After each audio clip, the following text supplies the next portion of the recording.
Hello everybody, and welcome back to a sort of update video on the Dart 250G. Obviously the last few videos that we did on this was upgrading this to 3S, one of, I don't have a spare kicking around, but a 3S lithium ion battery instead of the 2S lithium ion battery that I've used previously, and I didn't like it. I'll go into some of the small reasons of why I don't like it, but the main thing is that this model is a model of compromises, and there's sort of three main things that you might want from this model, and you can only seem to really be able to choose two. So to help illustrate this, I made a piece of paper.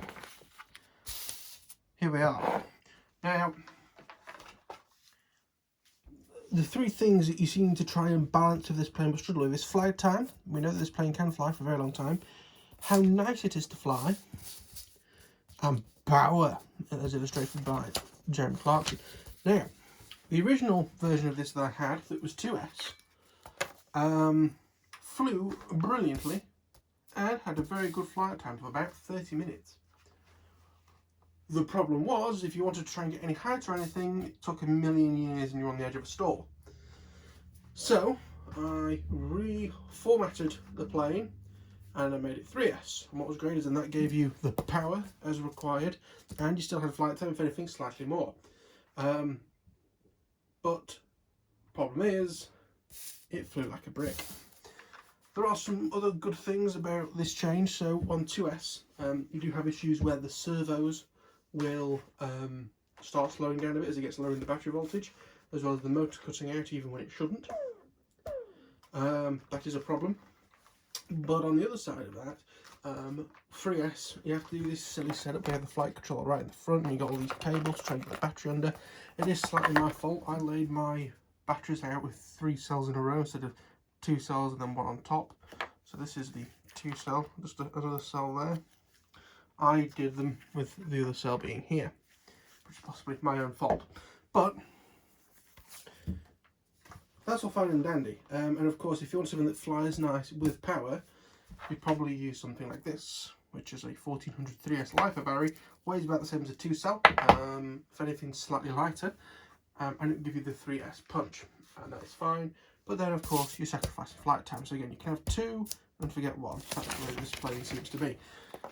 So I have a bit of a dilemma, because the other problem that I have with the 3S is that the co-pilot, to be honest with you, the other problems I have with this plane, the camera has a weird lens that makes everything look funny when you change direction, and this isn't quite level. And the problem is that you can't really level this. Like an iNav, you would just put it in auto trim and it will sort itself out. The auto trim, auto bounce, things like that. And you can sort of have it sat level on the bench, click level, and it sorts itself out. That doesn't occur. So I made the decision that I am going to swap this to iNav. I already have 2 of these, which are the Maytech F411 BSCs, little tiny Maytech flight controllers. Same as what is in the Drift, that's working somewhat well. At the iNav it is, but there's some of the things wrong with that.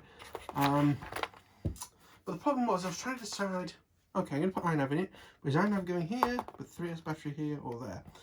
And I thought, now with iNav, I can have the camera, because I'm going to replace the camera with normal FPV, so I'll have a camera and transmitter separate. Because this is fine, but you have the lens issue, and I could replace the lens, but the problem is that this gets very hot, and it concerns me that, okay, yes, there's going to be air going over it, but if it gets too hot on 30-40 minute flight, I'm slightly concerned. I thought if I put the Maytech system in the front, I still don't have free servo wires to go back for the throttle and the 2 servos. I'm still going to have the GPS cable having to run back, possibly. Okay, we could technically, so if we get rid of this, if we get rid of the GPS cable, we could also have the 453 at the front, which means we would officially sort of get rid of this lead. We will also not need that lead, because that's just for powering the camera. So basically what we'd end up with is 3 leads going back, Power lead having to come into the front and come out, and that's about it. So I've got a decision to make. Do I make this 2 or 3S? Now, what I was half tempted to do, if these hadn't seemed to have gone up in price, is buy another one and have a 2 and a 3S. The other option to do to make life easier would be to... Oh, sorting hell. Give me a sec. Have I got another one in here? I do! Just to illustrate what's happening. So this 3S, I could take these apart because they are homemade and build it like a triangle. But again, that's a ball ache. So, I then remembered that I had this, which is the original Dart. So not the Dart 250, not the Dart XL, but the original Dart. So, this has been sat on the shelf for a while. It's the first plane I tried to run iNav in and didn't get on with it very well, with a massive board in it. Still using EasyUHF, it's before I had R9 or Crossfire. But the main thing that you need to learn from here is I was using a 3S 2200, or 4S actually, is this. The 3-cell fits fine. So this I bought as a kit, so it's got my own servos in it, and it's got my own motor, the good old T-motors. It was running 5.8, trying to save a bit of weight, and things like that. A cheapo camera from Banggood in the front. At one point I was going to just throw this away, because I mean the top's all been ripped off, as you can see. I do have all the pieces for that, so it can go back together. But I've made the decision of... I'll just give you another little sort of size comparison. Another thing is that this has very thin wings, this has quite chunky thick ones. I've made a decision. This is going to be converted to iNav on 2S. So the iNav controller can go back here, the chest battery can go up in the front. And it's going to run 5.8 standard stuff. I'm going to take this out, need to get that plastic thing out. And then this thing is going to run 3S, so it's also technically dropping in cell as well, because it's meant to run on 4. Hopefully this motor will be alright. If not, I think I can go to a 7-inch prop on it, which will be a little bit taut rolly, but never mind. I'm going to rip this out. As I say, I bought 2 411s. I was going to use it for something else, but we'll put the 411 in here. I'm going to carry on using EasyUHF, which means I can use something else other than 5.8. And then this 5.8 can either go back in the box as spares, because I have also bought, give me a second, these to test